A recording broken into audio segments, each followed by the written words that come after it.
10 કલાકની ચર્ચા બાદ રાજ્યસભામાં સવર્ણોને 10% આર્થિક અનામતનું બિલ પાસ, હસ્તાક્ષર માટે રાષ્ટ્રપતિને મોકલાશે બિલ.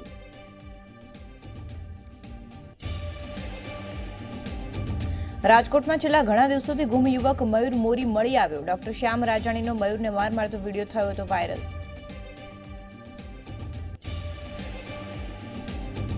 ભાનુશાળીની હત્યા કેવી રીતે કરાઈ તે જાણવા પોલીસે ઘટનાનું કર્યું રિકન્સ્ટ્રક્શન. આરોપી મનીષાના માતા પિતાએ કહ્યું કે અમારી દીકરી છે નિર્દોષ.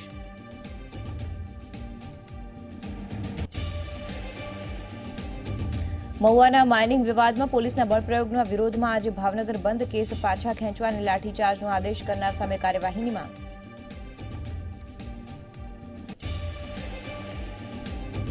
વિધાનસભા ચૂંટણીની જીતને પડકારતી અરજીને લઈને મંત્રી ભૂપેન્દ્રસિંહની વધી શકે છે મુશ્કેલી. હાઈકોર્ટને તપાસ માટે નિર્દેશ.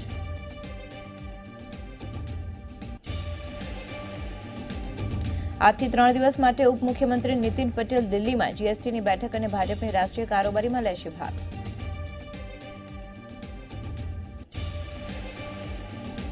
રાજ્યમાં શીતલહેર યથાવત. 7.8 ડિગ્રી તાપમાન સાથે ગાંધીનગરમાં સૌથી વધુ ઠંડી. નલિયામાં 8.6 ડિગ્રી સુધી ગગડ્યો પારો.